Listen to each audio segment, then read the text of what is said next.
And going from one damn good guest to another, we are joined with the man himself, Dan Kovalik.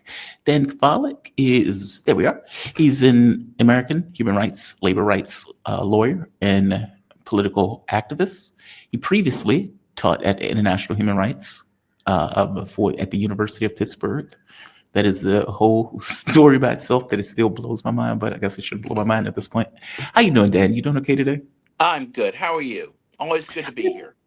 I'm doing good. I'm apologies for the delay. I don't No like worries. I got screamed at once before when I hurried one of my guests off. I think it was Kofi. And I was like, Kofi, he was in mid sentence. I was like, Kofi, I have to let you go. And the audience was like, boo, you're a horrible person. I was like, okay. I need to do a better way, find a better way of doing that. I'm sorry. Um, All good.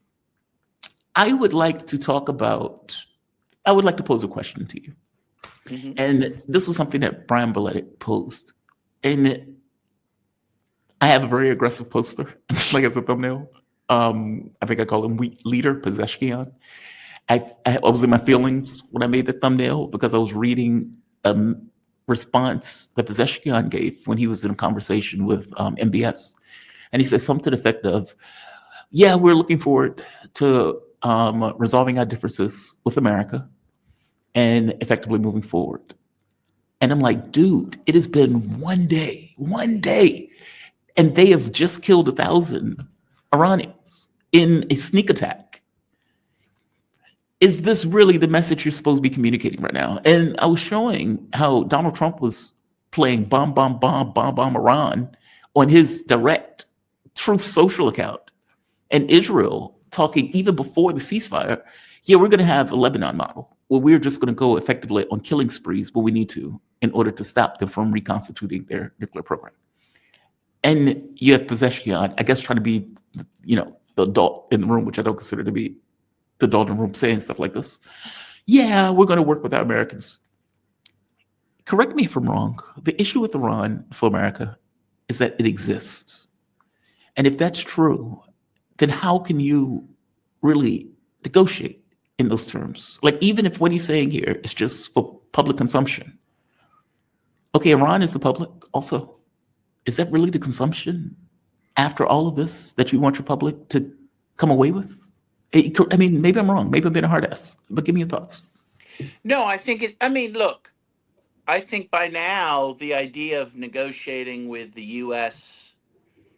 and Israel, I mean, has to be seen as a fool's errand, right? I mean, we can just look at numerous instances in which the U.S. and Israel agree to things, the other side agrees and complies, and then the U.S. and Israel just unilaterally break the deal, right? You see this over and over with the negotiations with Hamas, right, where the ceasefires are never they're unilateral ceasefires, right? They agree to a ceasefire. Hamas ceases fire, but Israel never ceases fire. Same thing in Lebanon, right? We're seeing that right now. There's a ceasefire between Lebanon and Israel, and yet Israel has continued to attack Lebanon when it feels like it, continues to occupy parts of South Lebanon. Uh, the deals you make with the U.S. and Israel and the West, excuse me, in general, aren't worth the paper they're printed on. Um, and again, one other example, just so I don't sound like I'm just speaking in generalities, are the Minsk agreements that the West agreed to with Russia, which were supposed to create peace in Ukraine. And then we find out later from Angela Merkel and President Macron of France that the Hello. West never intended to abide by them. It was just to buy time for Ukraine to build up its armaments to fight Right. Russia. So, I'm not making this all up. Like, the West admits we make agreements and it's up to you to abide by them. When we decide we don't want to anymore, we don't. I mean, obviously, this goes. I mean, we can go back to the founding of the United States and the deals that were made with Native Americans, and you know, um, so yeah, JCPOA. the JPOA. I mean, JCPOA. Yes. I mean, Trump tore that up, even though Iran was abiding by it. The U.S. never fully abided by it, right? The Yep. U.S. never fully ended the sanctions against Iran as promised, but Iran complied with its part of the bargain. So now, what Iran is saying about wanting to work with the Americans, I mean, look, the problem is when you live in this world, the U.S. is still the most powerful country in the world militarily. So, I mean, it's, you kind of, if you want to exist, you kind of have to find a way to navigate those waters, right? Um, Again, it's kind of like someone, Dan, yeah, we are making no pretense about trying. We went for their head. Like, meaning this is not like we have a relationship and we're frenemies, or we have a relationship and we're pretending to be friends. This is, I have just tried to decapitate your country. I have literally just tried to overthrow your country a day ago. So this is not like it's not me that is not willing to get along. It's you who's not willing to yes. get along. Well, And you it's made that yeah. clear to me by decapitating our scientists, having a sneak attack where you killed and tried to kill our leadership, openly talking about murdering the Ayatollah. Like, these were things that the US was doing, not Iran. Iran was negotiating something that they frankly shouldn't have been negotiating at all. I would argue that the fact that they were negotiating something that they shouldn't have been negotiating is them trying to get along. Pezeshkian is the moderate. That is the guy that Yes. is skewed working with Russia in order to get closer to the United States. I'm saying they were trying to get along.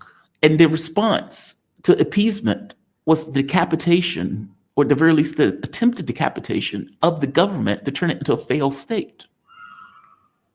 Well, yes. Again, I don't disagree with you, and I don't think Iran is at all naive about this. I think, though, that what they've done very well here is they've positioned themselves to be the good guys, right? I mean, the I do. world sees them as the good guys. They see them as the party that did try to make a deal, that did try to get along, and that it was Israel and the U.S. that broke the peace, right? And that's good for Iran. That's smart. I mean, I think that is the smart move. I think what they say doesn't really matter. I think it's what they do. And I actually think, in many ways, I disagree with them. Well, ending the conflict with Israel. Oh, I want to step into that. But finish your point. I definitely want to step into that. Yeah.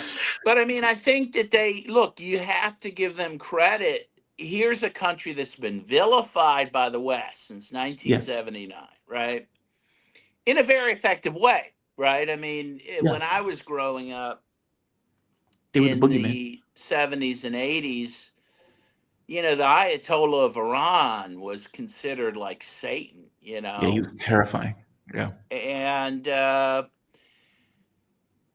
they've now been able to really change their image, and they look really good even to many people in the United States. I mean, it's very hard to, there's really, as you were talking with your prior guest, the West continues to propagandize against Iran, but it's not that effective. I mean, it really, anyone looking at this rationally has to see Iran as the good guys, right?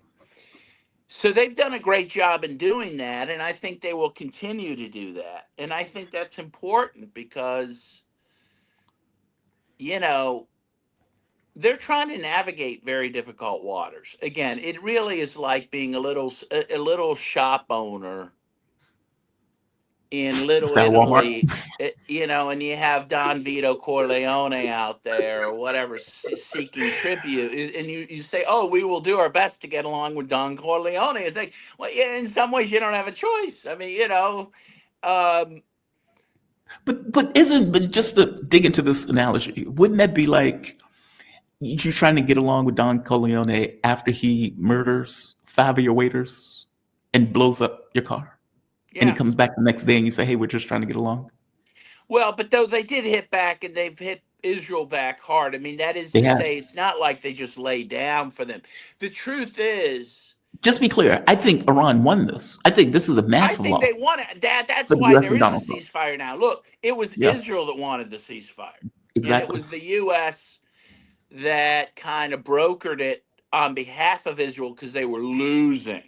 Yes, Now, again, from my point of view, you know, I am very concerned for the people of Gaza, and I think Iran should have played this out to the end, because I think that the Iran's confrontation with Israel is the only thing that can save the people of Gaza at this point. agreed. Agreed. Now, at the same time, I'm not, I'm not fighting Israel to save the people of Gaza, right? I'm not. I mean, I can't say that Iran has to do that, that they're Right. obligated to do that. No one else is doing it. Agreed. But I'm just saying, from my own vantage point, I would have liked to see Iran keep going. But, Iran, let's face it, they were paying a price too, a huge Yeah. price. And they have a population that they need to keep happy. Right. From my vantage point, it seems that the Iranian people have rallied around the government throughout all this. But at some point, there could be a point where they get tired of the war and then turn on the government, right? I mean, all this is a matter of timing. Yes. And so I don't know. I don't know all the dynamics of what's happening within Iran. It's complicated. It's It is complicated, and complicated. I Yeah. think they've had to, you know, very carefully calibrate all this. So, I can't be critical of them except to say that I wish someone would do something to end the suffering of the Palestinian people. We should mention, I'm sure you've already mentioned on the show, this Harvard study's come out. 400,000 people. Yeah, there's like 400,000 missing people. That's on Yeah. top of the 60,000 or so that we know are dead, right? Wow. So yeah, so I think it's 377,000 plus 60,000. That's, 430,000 people out of 2.3 million. That's a huge proportion of the people of Palestine that are probably dead now, as a result of this war. And those numbers are going to go up hugely every day, because now the starvation, the thirst, it's all setting in now. I mean, people now they have no water, they have no food. And they really haven't had access to it in what, 3 months at least? Been longer. I mean, keep in mind the starvation was going on even when Joe Biden was in office. Joe Biden was just hiding the information. That's why those people resigned in protest, because the Right. government was hiding and changing the data associated with it. So the starvation campaign has gone on for like a year, if not longer. But it's been 3 months where literally almost nothing's coming. Yes. Nothing. And that's also where I fault the world. Like, I keep asking myself, okay, I understand a country like China, Russia, whatever it is, they don't want to fight Israel for their own reasons. But why aren't they bringing in huge ships of aid? Israel's not going to attack a Chinese ship that tries to bring aid in. And if they did, they would get a world full of hurt, right? Or a Russian ship or whatever. Where is the aid? Why isn't anyone trying to feed these people? And that is something that I scratch my head about. You Like, should that's scratch your head at it. Daniel, I think this stuff is illuminating to me. Like, this stuff is just reality. People care about things that are directly in their interests. No more, no less.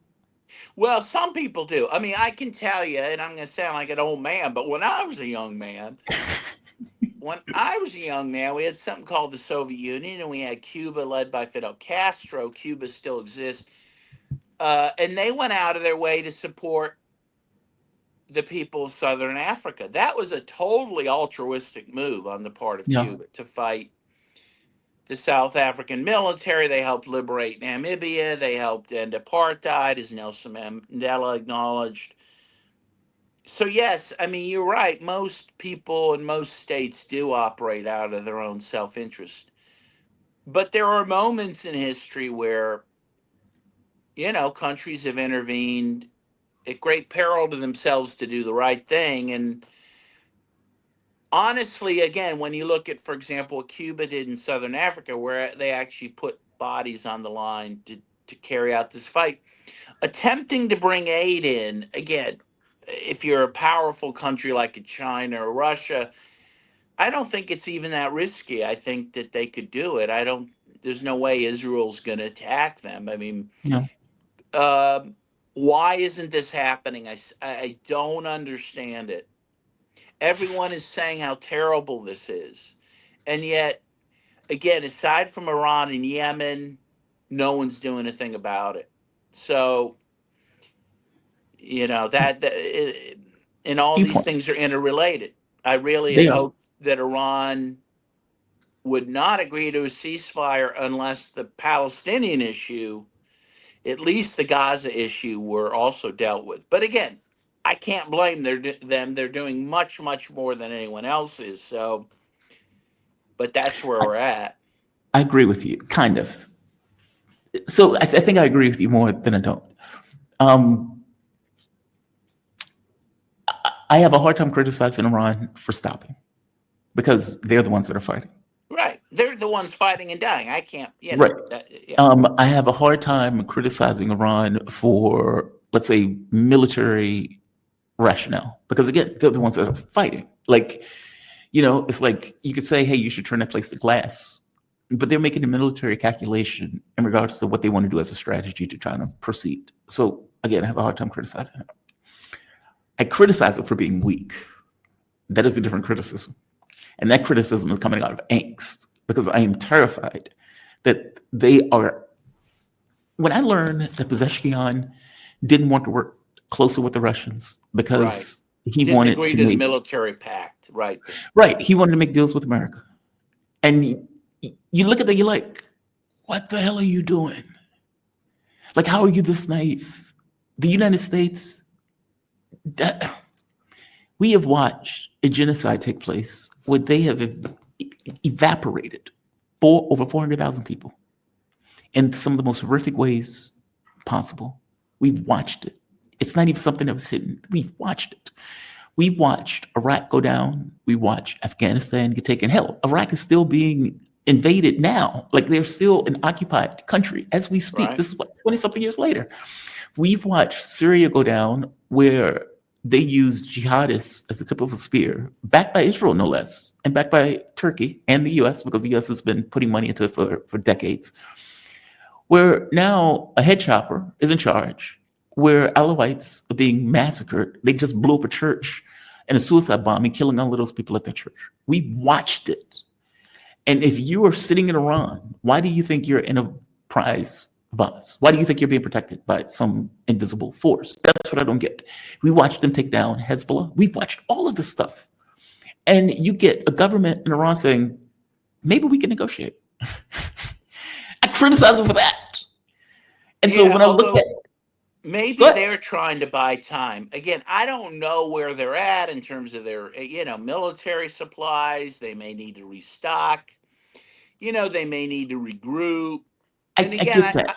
Yeah. And just to be clear, I'm not saying they should keep fighting. Because again, I'm not criticizing them for stopping the war.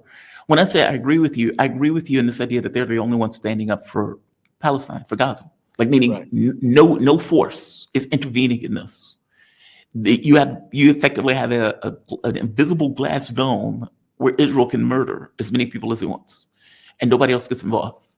And even when they were at the war or in that war with Iran, the ovens kept going, right? The trains kept moving, meaning they were still using men and material to kill the Gazan population. They were talking about it in the Jerusalem Post, where they were like, yeah, we continued killing the Gazans while the war was taking place. Basically, we didn't stop our operations there either. I agree with you on that front. That's what I'm saying. I'm not criticizing them for what they're doing in the war. I'm not even criticizing them for stopping. I'm criticizing them for being weak or looking weak. And when you get Donald Trump putting out videos, I'm gonna bomb Iran, and you get videos coming out of Pezeshkian where he's effectively saying, "Hey, we want to work with the U.S." Okay, well, dude, they just killed 1,000 of you people. Even if this is fake propaganda, is that really what you want to put out to your population? That after all of this, you're still in this camp of, I want to work with the monster. So I understand your point that this could be propaganda. And again, like I said, I'm not criticizing for stopping the war. I'm not criticizing them for what they did in the war, in the sense of having to balance that line between, okay, we're dealing with a nuclear power and a sadistic one at that. And so we need to show, create harm, but not create enough harm where they would go for a nuclear option. I get it.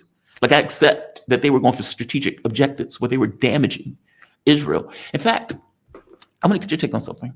So Mina Uncensored, she's been on the radio show a few times.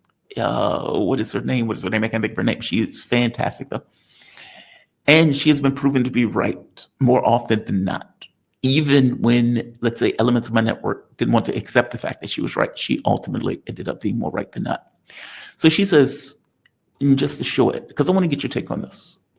She says that the reason that Israel was begging for a ceasefire wasn't because of the military damage that it took, even though it was taking damage and Tel Aviv and everything else was being destroyed, Haifa been destroyed, power plants taken down.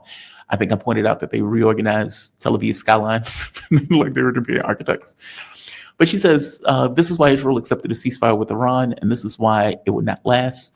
Mina Unleashed, I thought it was Uncensored, but Unleashed has always argued that the fiscal crisis will be the reason Israel halts the war.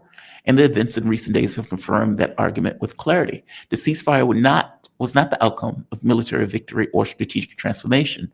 It is the byproduct of fiscal exhaustion and institutional dysfunction that forced the Israeli state to conform.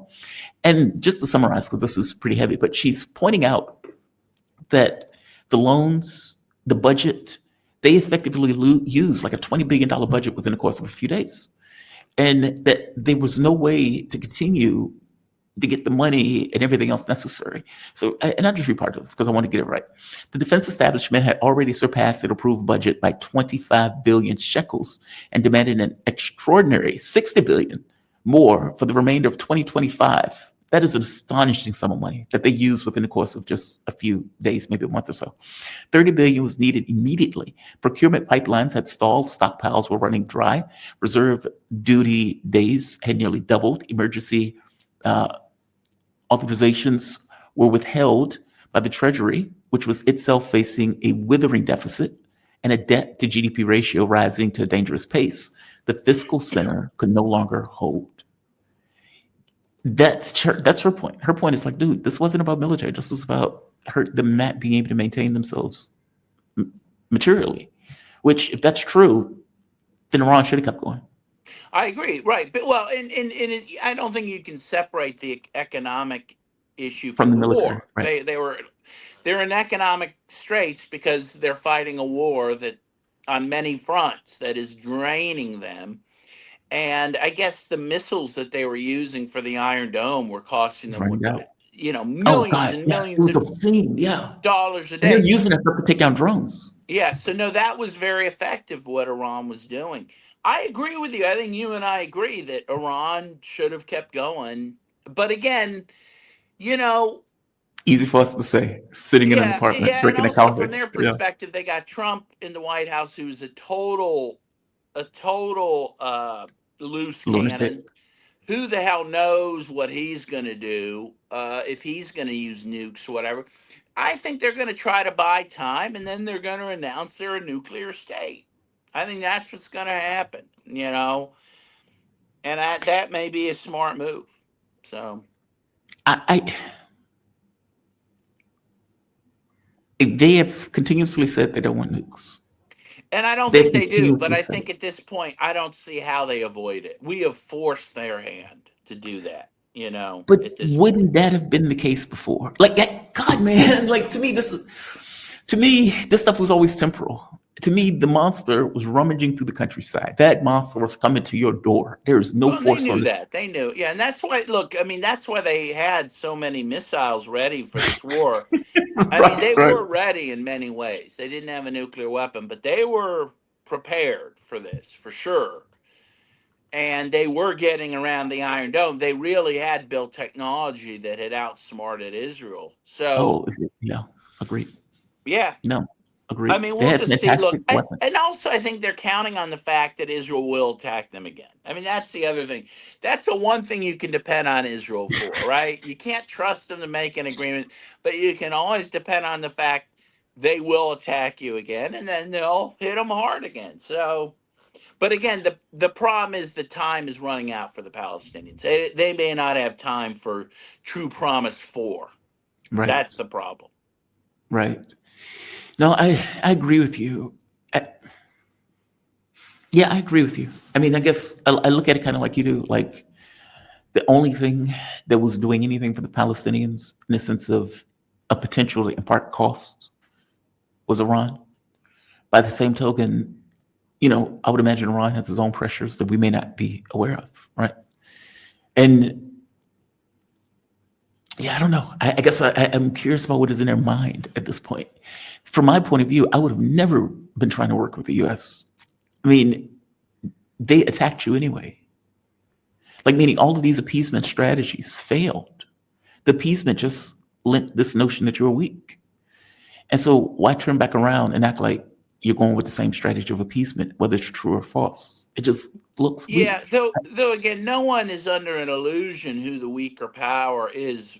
When you compare the U.S. to Iran, they are the weaker power. I mean, that is just no doubt. I mean No, that. no, I Yeah, accept that part. I do accept that part. I'm not saying that they should be attacking aircraft carriers.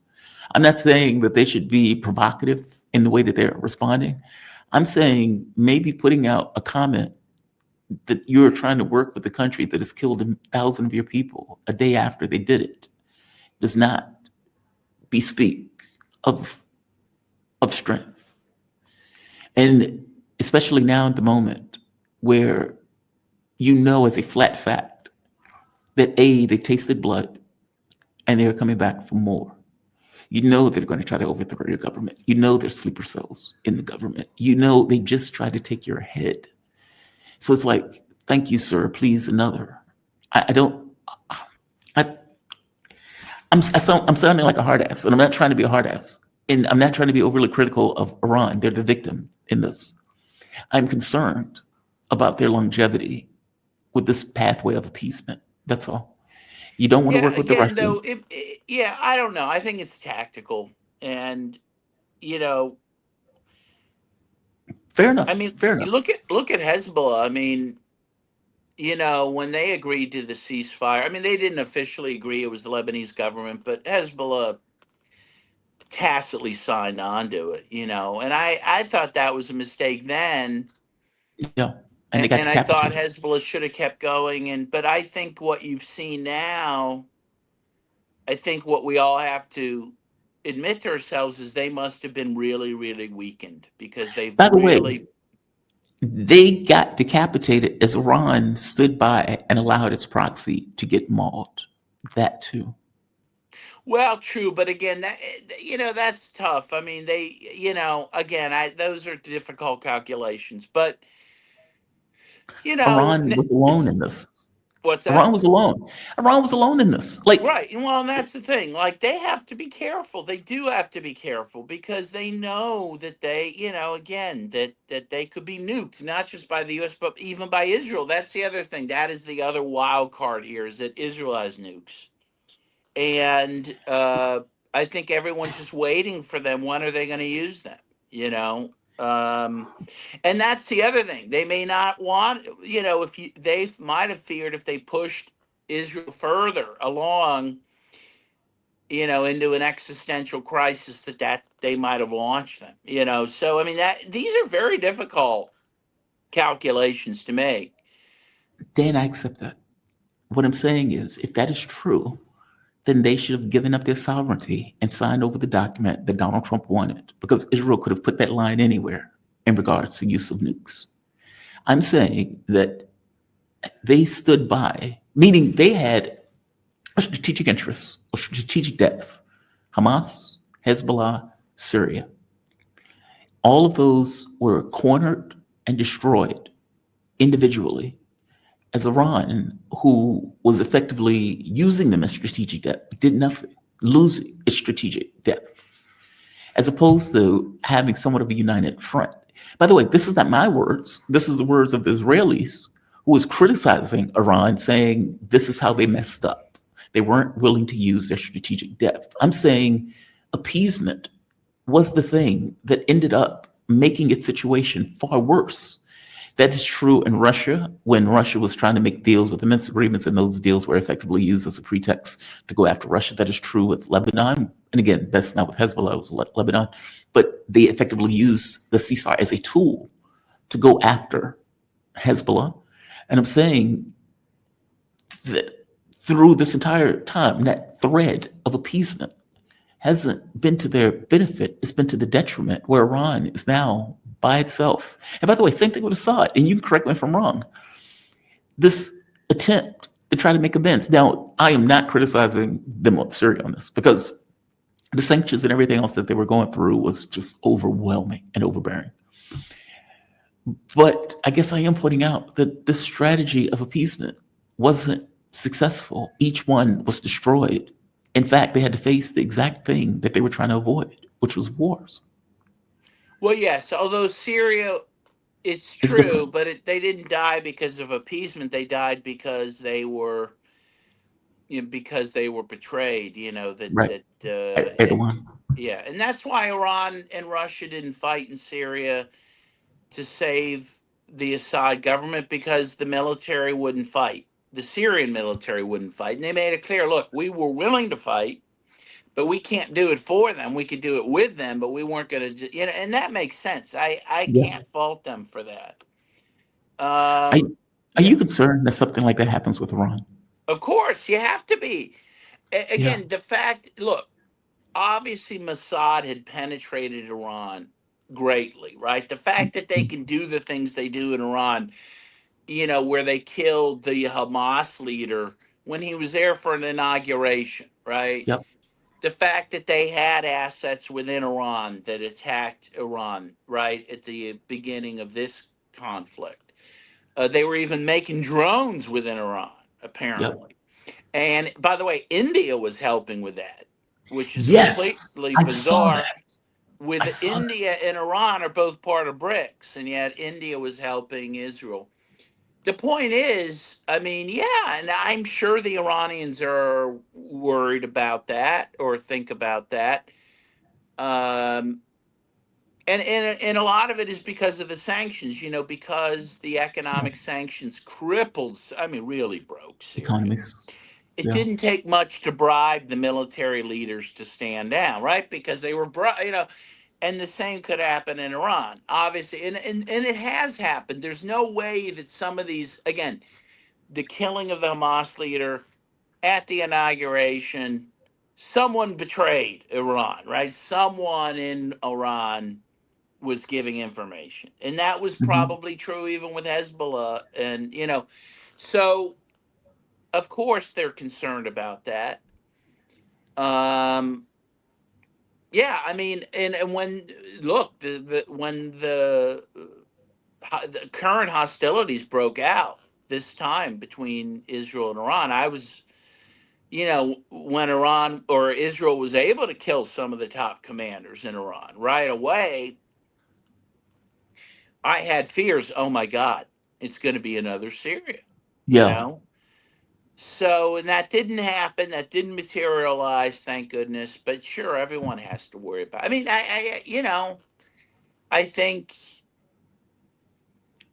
as long as Israel exists as it does, these things are It's a going to be problem. an issue. Yeah.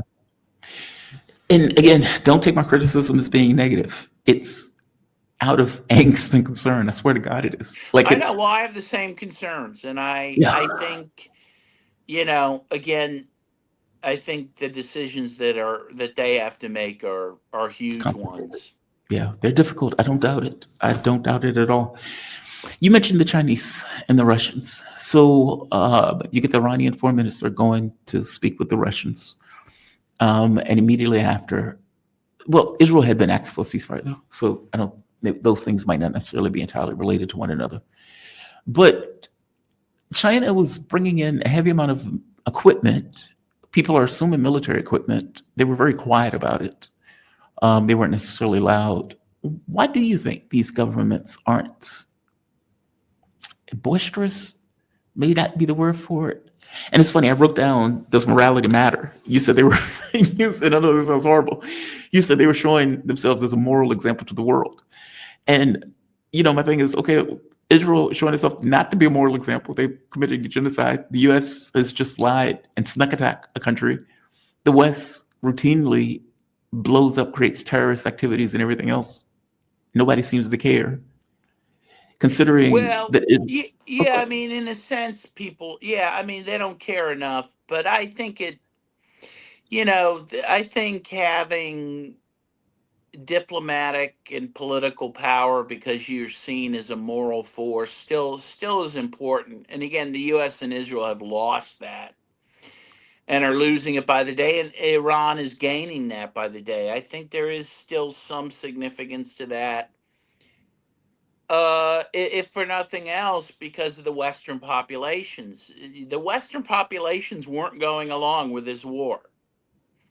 And uh, I think it's in large part due to the fact that they did not see the U.S. and Israel as the good guys in this, and Iran positioned themselves to be seen as the good guys. And I do think that made a difference when Trump had to look at the polls and see a majority of the people don't support this, yeah, don't I want think he war was. with Iran. It's not like it was again in the late 70s or 80s where had the U.S. gone to war with Iran, probably the American people would have supported it bigly. I I do don't think think that's a good that's point. true.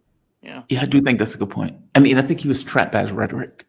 I mean, at the point where you're screaming, "We don't want you to get a bomb. We don't want you to get a bomb," and you're using bomb as a stalking horse, when really this was about regime change, right? Turned right. immediately overnight to we're going to kill the Ayatollah. Well, the Um, Onion had the best line. Iran worries about U.S. getting 8500th nuclear weapon. I mean, it's the whole thing's absurd. It's absurd. no, it's such a good point. It's just not the way the media frames it. I guess my thing is, and maybe it's because I live here and it's wearing on me. The morality doesn't seem to matter in this stuff. And in fact, subterfuge, dishonesty, these things seem to just carry the day. I mean, Well, they Iran pushes do. in, A lot of times they do. But look, none of us want to live in that world, and thank God there are countries like Iran, frankly, that seem to have some moral compass. I mean, God bless them. I mean, yeah. someone has to. I'm not Uh, saying it's a negative. I would prefer that as a world. right, But, like, both of us are Trekkies. If you right. notice in Trek, they invoke Section 31 for a reason. Because in their minds, these children will get eaten alive in the real world. And even one of the main episodes of Deep Space Nine, Cisco, right, where he ends up lying because his Starfleet dignity wasn't worth the lives of billions of people. Like, these are episodes that some people hated. I loved it. I thought it was an honest exploration. Like, where like, it is one thing when you put these great people up against real world phenomena and see how they deal in real terms. And what you get are people responding to their environment. It's not that, that stuff, it's just exists on its own. It's dealing with a real world phenomena that it has to grapple with and come to kind of things in order to survive. I'm not saying Iran should be dishonest. That's not what I'm saying. Nor am I saying Russia should be dishonest. I would prefer these countries live up to international law. I guess my ire is more so with the West in the way that they operate, where these things don't seem to matter because in Yeah, of their course. minds, it's, we're exceptional, rules based order, etc. It's just, I hate that stuff. But it's bringing From us down to, you have to understand that we will die, it is crippling us. You can't, when you look at the U.S. society, which is falling apart in many ways, and the violence in U.S. society, some of that is the chicken coming home to roost. I mean, when you rule the world by force, you live by the sword, you die by the sword, my friend. Yeah. And we all have to recognize that. Can we get into Israel for a bit? I am super curious about where they go here. Iranians are celebrating in the streets. They understand we won. Yeah, They're very Israelis clear, are right? not. They're not dancing in the streets. They're They are not. infighting. They're upset. They're trying to Yep. leave. Yeah. Yep. It is a clear difference 9 day. One is celebrating the street, holding flags. We won, we won. As I keep telling people, there's a difference between a country of 90 million and what it can absorb versus a country of 8. And a dwindling country of 8, because those people have dual passports. And it's like, Right. I just wanted to sit here and drink my cappuccino and, allow people to get killed in a genocide. You telling me that I may get hit by a missile? I don't want to sit in this bomb shelter with these other people who haven't washed. I don't want to be living in sewers because I don't know when a bomb or missile is coming. I'm going to take my passport and leave. And so you have a dying system. If Iran got what it wanted, of a war of attrition where just day after day it just kept doing this for weeks and weeks and weeks, Israel dies. There's no way its economy can maintain. There's no way that people would stay. It doesn't work, which is why they were begging Donald Trump, okay, we need to end this. We need to end this. This isn't working for us. What is going on with their society right now? Like, I know they're trying to make this argument that they won, but you didn't get what you wanted. And no Your one war believes it. games were denied. Yeah, their own people don't believe it. Look, I think again, I think Iran sees that the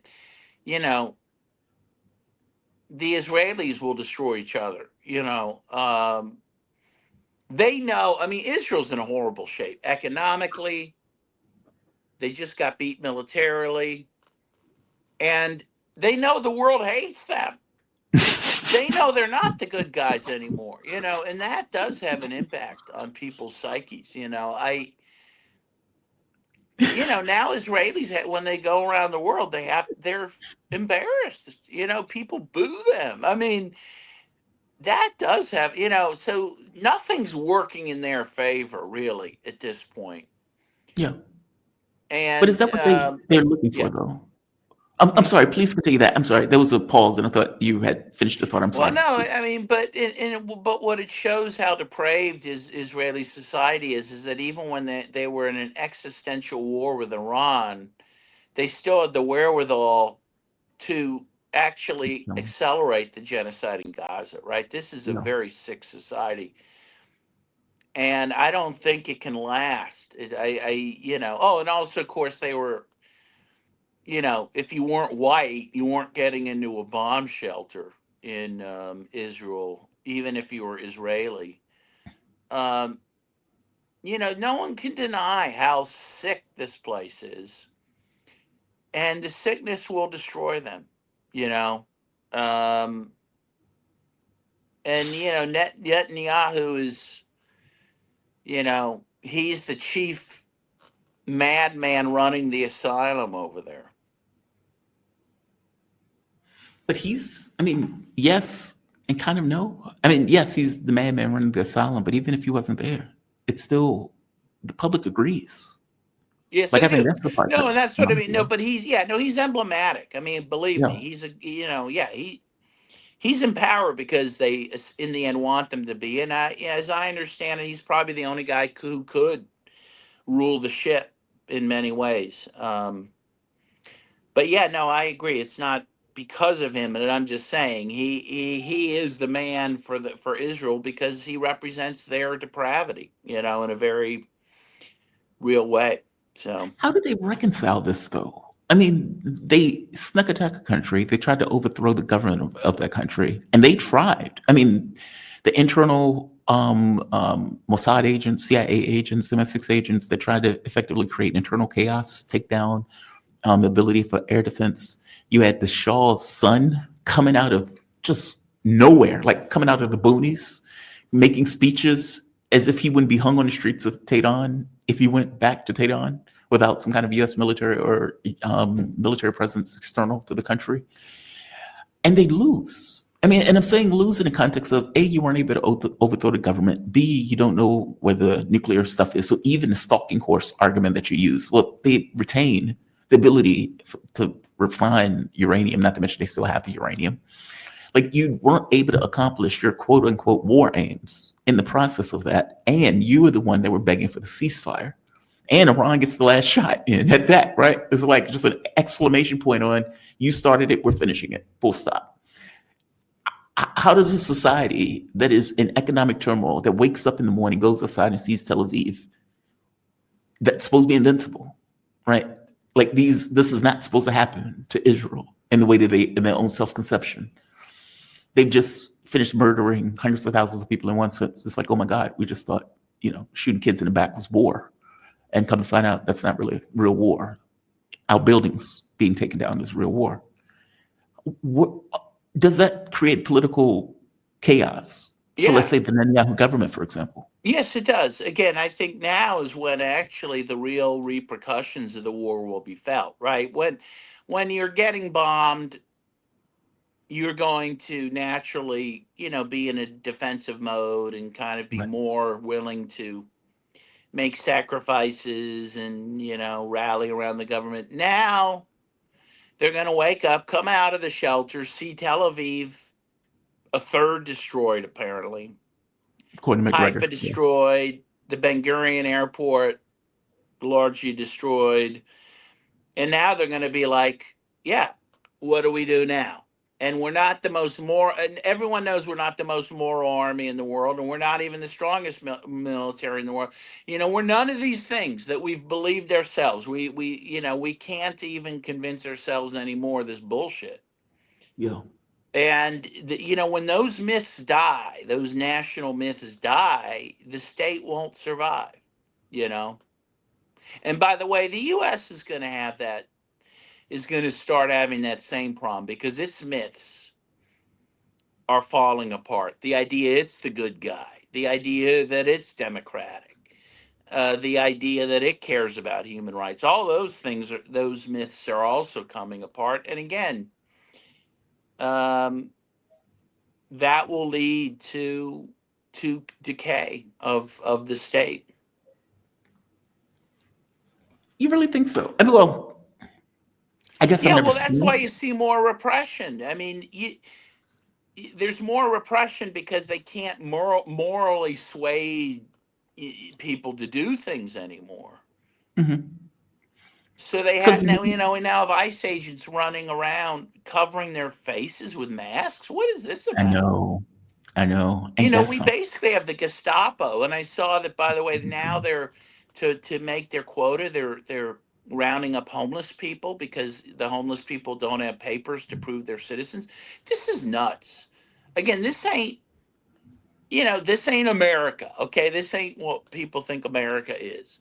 And again, when people realize that America is not America to me, is I think it was Langston Hughes who said, there will be a problem. There will be a political problem. There will not be buy-in to the system. And there will be a crisis. But Israel's way past that. I think their time for crisis is now. And they won't survive all this. I don't know what the timeline is, but they won't survive as a state. Now, what does that mean? Because I had Professor Morandi on the show. Love talking to Morandi. And I was pushing him on this idea of, because he was like, Israel's going to be destroyed. And I said, what does that mean? Like, does that mean like absolute physical destruction of the No, state? He was like, well, no. He said, what it means is one man, one vote. That one it man, kind of like yeah. not. And in one man, one vote, there'll be many more Arabs than there will be, white Jews there. I mean, so because a lot are going to leave. So, I mean, they've always had a demographic struggle, right, to keep up with the Palestinians, right? They've Yeah. always worried that they would be overwhelmed demographically by the Arabs. But that will happen now. That is going to happen for sure now. And there will be one person, one vote, and that will mean an Arabic government there.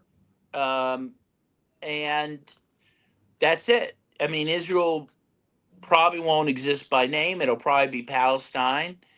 and it'll be a multi-ethnic state. And if you're Jewish and want to live there alongside Palestinians as equals, you'll be welcome. But otherwise, you can take a Oh, hike, right? If this is not going to be a one religious state anymore, that's going to go away, I think. Just like other apartheid states, just like South Africa, no one thought apartheid would go away, and it crumbled. I mean, it will. It will crumble. I know, but there's a difference between apartheid and genocide. Well, yeah, And it's true. when you disappear, kill, starve, beat, injure, imprison, rape on camera with the majority of the population agreeing with it, and then say, okay, our system is falling. Let's be buddies. Just kind of Yeah, rough. but the I'll give people, you, yeah, the people doing the raping and supporting the raping, those are the people that will leave town. They're not going to stay. Those I people will, are going. They're leaving. I'll give you an example. I And was in yeah, Croatia. And when I was in Croatia, I was at this, oh, what was it? It was a historical thing. And, being in Croatia, Serbia, these places are complicated. They have a complicated history. And when they are retelling their history, it is from a point of view. And I was sitting there, and, they have certain feelings about the Russians. They have certain feelings about Serbia. But one of the things that he said that I was fascinated by, he said after the war, in the Yugoslavian war, he said people had to live together that were killing each other just like years ago. And he was pointing out how this one woman was at the bank and the person at the checkout counter was effectively her rapist right. from the war. That is heavy, man. It is That heavy. is heavy to deal with. And you Yeah, think to but again, yourself, that isn't going to happen here. Those folks will leave you think they're just because leaving. it ain't Croatia where people, they grew up in Croatia. They're Croatian. These are all settlers. They're That's leaving fair. town. They're going back to Brooklyn. They're going back to Europe. That's a fact. That's going to happen. Okay, so that makes sense. So the Yeah. destruction of the state in this case is not the model in okay, that's helping my model in my mind because I'm trying to create a model of what this looks like. It's okay, we are one man, one vote. And because we're a one man, one vote, a lot of people say, well, this is not Israel. I don't want to be here, especially considering what we've done to the people who live here. So I'm taking my passport and I'm going back to Poland, to Russia, to Brooklyn, as you point out, and I'm calling it a day. And the people who live there, effectively Gaza or Palestine, goes back to predominantly Palestinians with whatever ethnic or whatever Jews that are left there or Israelis that decide to stay, being within the context of the larger structure of Palestinians. Is Right. that the way you're saying it? Yeah, So that'll happen. Yes, that's going to happen. And by the way, so many Israelis will leave and many Palestinians will return. we'll return.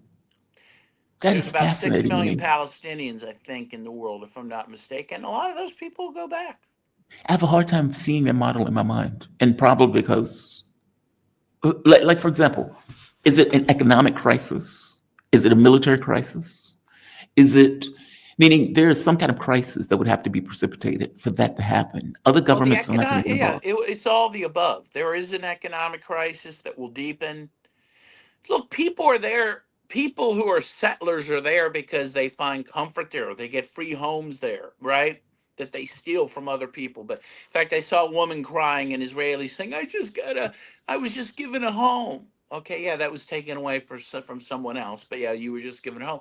They're Yeah. looking for bargains there, and once the bargains are over, right, they're gonna leave.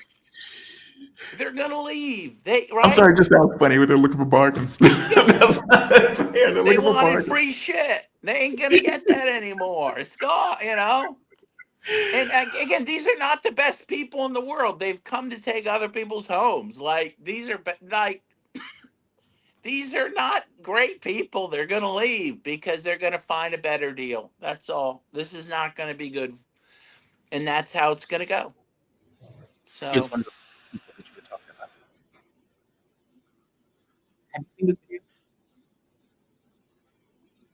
This Israeli is in an airport. He sees this one and he just grabs it.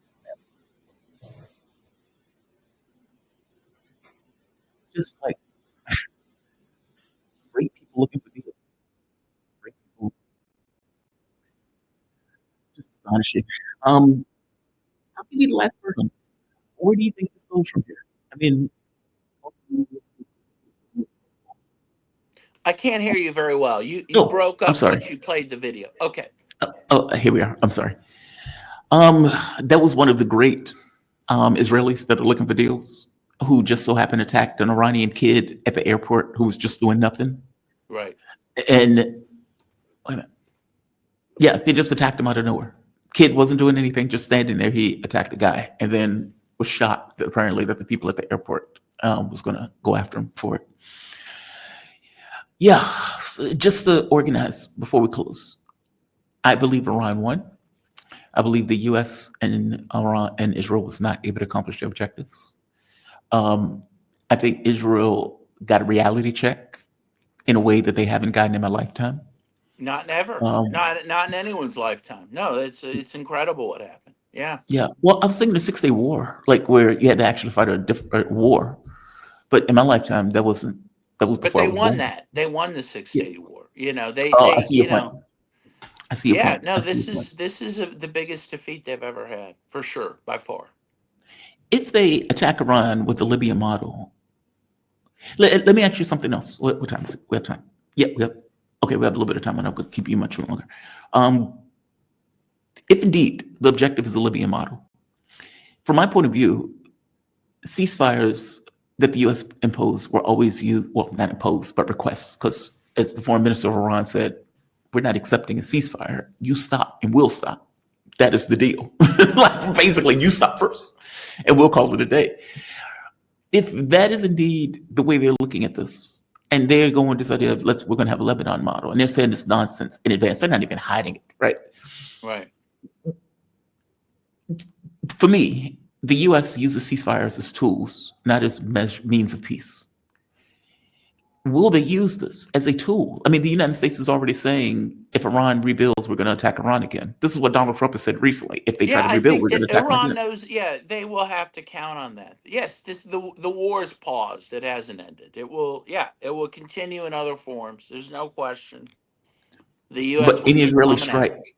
is going to be responded with Iran by force, not like Lebanon, where they had an inability to fire back in passionate Right. This is anger. not Lebanon. This is Yeah. not Lebanon. They will. This is a more cohesive society. It is an ancient society. It is not going to be pushed around like Lebanon. Good. I just want them safe. That's all. I have people that I know there, right? Yeah. So it freaks me out when it's and I know if it comes across as quarterbacking, like Monday morning quarterbacking or sideline quarterbacking, but I want them intact. Yeah, I do I too. feel some kind of I feel some kind of way about my government doing this nonsense, and I need my government to lose. And what I don't want are sociopaths being able to prey on people in this way. I want a different world, and I agree with you. I want the world to be honest and moral and work in tandem in relationships. And the only way that works is if people are decent. I don't even Yeah, mean perfect, just decent. absolutely. No, this is a fight for decency and civilization. There's no question. Oh, I love that. Fight for decency and civilization. And by the way, one last point before I let you go. You are right that it is a weird thing when people finally watch you get your comeuppance and they applaud. Like when your house get blown up and they're like, good job. Right.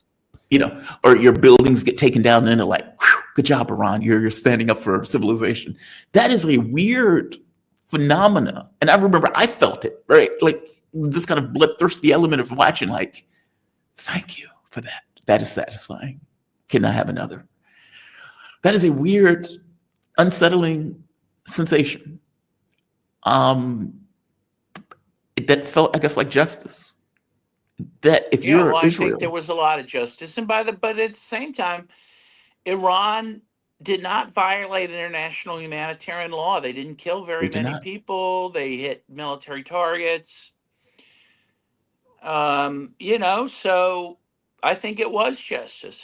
Yeah, What happened? yeah. Absolutely.